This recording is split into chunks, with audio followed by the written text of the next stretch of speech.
মা এখন রান্নার ব্যবস্থা বের করছে।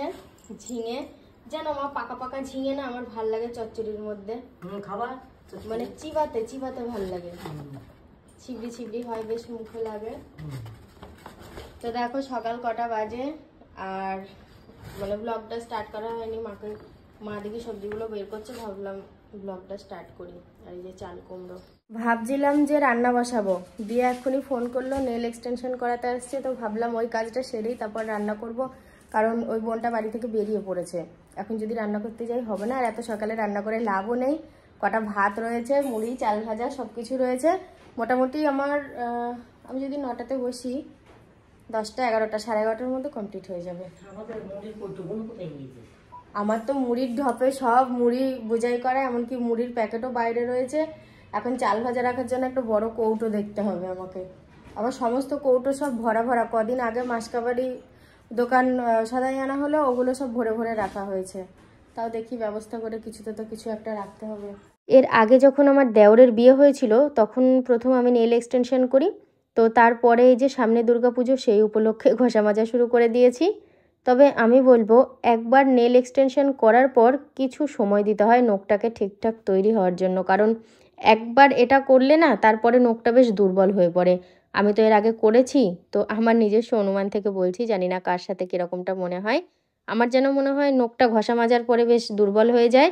তারপরে নখগুলো যখন উঠে যায়, ক্লিয়ার করার পরে অন্তত 2 মাস টাইম দিলে নখটা আবার ঠিকঠাক জায়গায় চলে আসে, নয়তো 1 মাসও টাইম দেওয়া উচিত। তো এই বোনটাকে বলছিলাম, বোনটাও বলছে 1 মাস অন্তত টাইম দেওয়া উচিত। তো আমাকে এখন 1.5 ঘন্টা বসতে হবে। দেখো, বসাটা বিরক্তি প্রকাশ করলে হবে না, কারণ কি বলো তো, যেই কাজের যেই সময় সেটা তো আমাকে দিতেই হবে। আমি আর সোহিনী দুজনাই বসবো। তো প্রথমে আমি বসলাম, কারণ কি বলো তো, আমাকে তো রান্না করতে হবে, রান্নার বেলাটা যাতে পার না হয়ে যায় সেই কারণে আমি প্রথমে বসে পড়লাম। আর ওর ইচ্ছে ছিল আমাকে প্রথমে বসাবে, কারণ কি হচ্ছে ও একটু দেখবে, ব্যথা লাগে কিনা সেটা জানবে। তো সেই কারণেই বললাম তুমি প্রথমে করবা, তারপরে আমি করব। তবে আমার ভীষণ প্রবলেম হবে, কি জানো তো, আমার একটা ভীষণ বদ অভ্যেস আছে, সেটা হলো দাঁত দিয়ে নখ কাটা। আর এগুলো এত শক্ত, মাথাতেও আসে না, দাঁত দিয়ে কাটি, নিজের অরিজিনাল নখ হলে দাঁতে চলে যায়। এটা আমার খুব বদ অভ্যেস, জানি পাল্টানো দরকার, কিন্তু এতগুলো বছর যখন পার করে দিয়েছি আর মনে হয় আমি পাল্টাতে পারবো না। আমার কমপ্লিট হয়ে গেছে, এবার একটু চা বানাচ্ছি। আর সোহিনী এখন বসেছে, আরে ও চাটা বসিয়েছে, দিয়ে দুধটা ছাড়া ছাড়া করে ফেলেছে জানো। কাঁচা কলা আর পুঁই শাক, কাঁচা কলা আর পুঁই শাক দুটোই আমার ভাসুরের বাড়ির। আজকে রান্না হবে।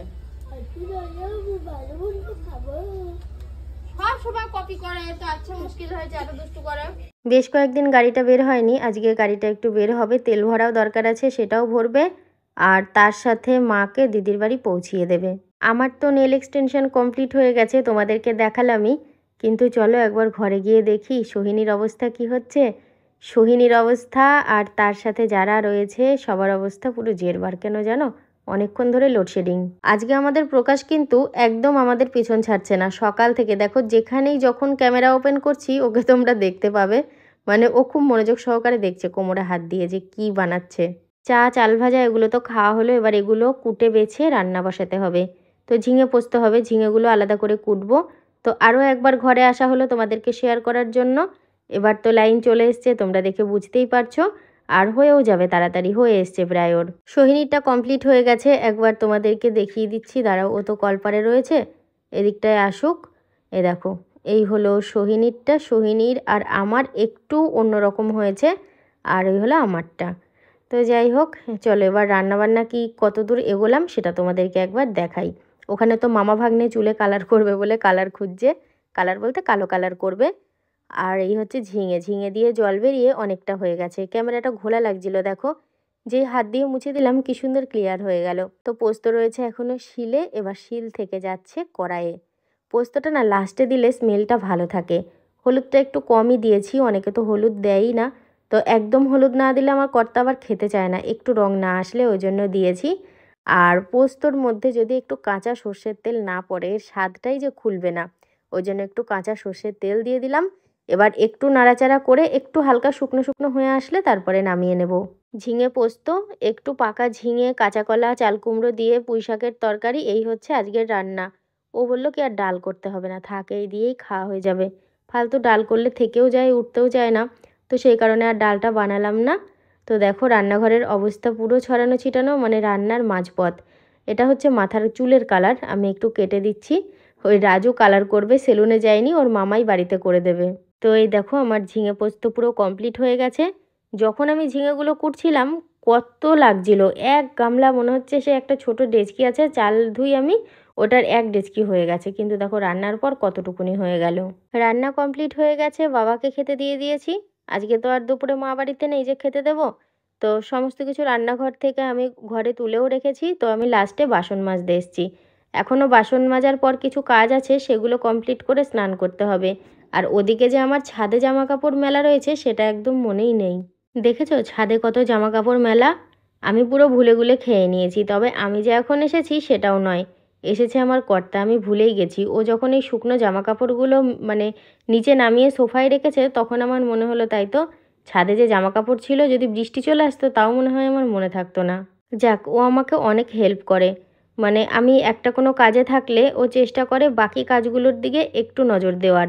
এখানে তো এখন ডাকা থাক, পরে আমি ঠিক সমস্ত কিছু গোছগাছ করে রাখবো। আর এখানে আমার স্নান কমপ্লিট হয়ে যাচ্ছে, সমস্ত কাজ হয়ে গেছে, ওই জন্য ভাবলাম স্নানটা করে নিই, তো তারপরে খাওয়া দাওয়া হবে। আমাদের দুজনার খাবার বেড়ে নিয়েছি, ওটা হলো আমার আর এটা হলো ওর। আর পুঁই শাকের তরকারিটা অল্পই হয়েছে, আসলে বাবা ভালোবাসে, আলু দিইনি, একটু বেশি করেই দিয়েছি। আর খানিকটা রয়েছে, ও আর আমি খেয়ে নেবো, রাত্রের জন্য আর পুঁই শাক রাখতে হবে না। আর এই পুঁই শাকের মধ্যে দেখো পাকা পাকা ঝিঙে আমি দিয়েছিলাম বেছে, ওগুলো চিবাতে কিন্তু দারুণ লাগবে। তো চলো এখন খেয়ে নিই, খাওয়া দাওয়া করে একটু বিশ্রাম নিয়ে তারপর একদম দেখা হচ্ছে। গুড ইভিনিং সবাইকে। একদম সন্ধে দিয়ে একটু তৈরি হয়ে নিয়েছি, অন্যদিন বলি লাইভে আসবো, এবার একটু বলি। আমি বেশ কিছুদিন ধরে লাইভে আসছি না, তার একটাই কারণ, শাড়ি সব সেল হয়ে গেছে, 2-4টে মতো আছে। তো এখন তো পুজোর মধ্যে শাড়ি বুকিং নেওয়া, ডেলিভারি দেওয়া কোনোটাই সম্ভব নয়। তো ওই জন্য পুজোর কটা দিন বন্ধ আছে, লক্ষ্মী পুজোর পর আমি আবার নতুন করে মাল তুলবো, আবার নতুন করে প্রত্যেকদিন আগে যেমন লাইভে আসছিলাম সেরকম লাইভে আসবো। আর আজকে যে রেডি হয়েছি সেটা হচ্ছে রিলসের জন্য। ও আমাকে গত 2-3 দিন ধরেই বলছে আমার মানে সময় ভালো থাকছে তো মন ভালো থাকছে না, আবার মন ভালো থাকছে তো সময় ভালো থাকছে না, এই হচ্ছিল।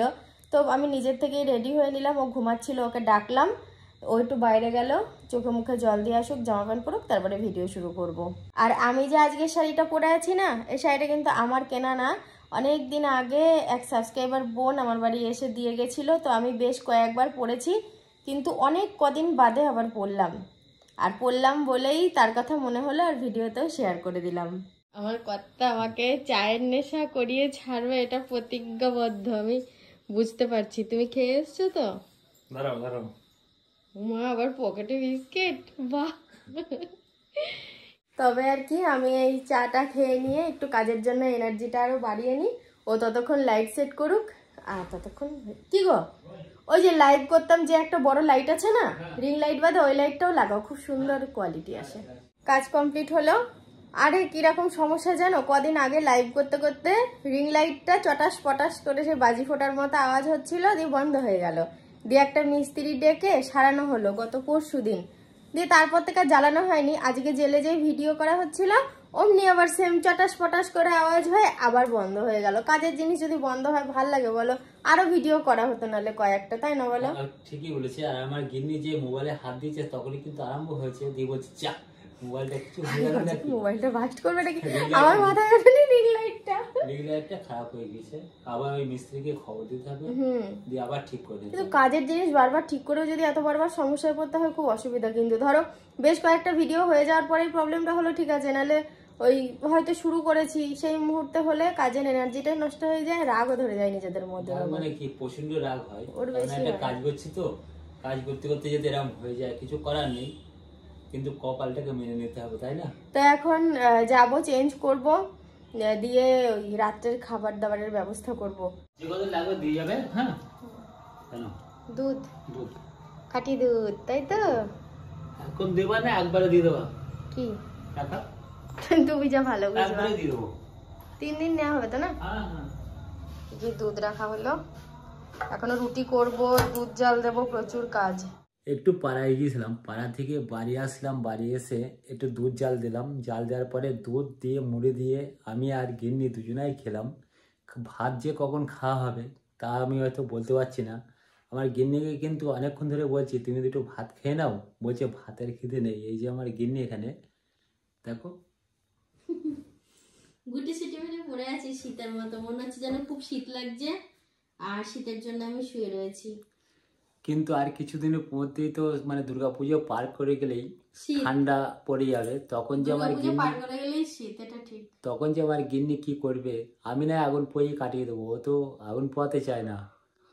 শীত ঘুম দেবো, 3 মাস উঠবো না। কালকে আমরা এক জায়গায় বেড়াতে গেছিলাম, তোমরা ভিডিও দেখে হয়তো বুঝতে পেরেছো কোথায় গেছিলাম। আসার সময় ওর যে পরিস্থিতি হয়ে গিয়েছিল, ও আমাকে বাড়িতে এসে আজকে সকালবেলা বলছে যে আমার যেন গাড়িতেও কিন্তু এরকম একটা কেস ঘটে গিয়েছে। কালকে রাত্রিবেলা এখানে শুয়েছিল, যদি রাজু না থাকতো আমার মাথায় কোনো কাজ করছিল না। রাজু এসে মাথায় জল দেওয়া, গায়ে জল দেওয়া, তারপরে ও ঠিক হলো। মানে এমন একটা পরিস্থিতি দাঁড়িয়ে গিয়েছিল, সেখানে কি বলবো, সামনে যে যদি কেউ থাকতো সেই হয়তো বুঝতে পারতো। তা যাই হোক বন্ধুরা, রাত কিন্তু 11:30 বেশি বেশি বাজে।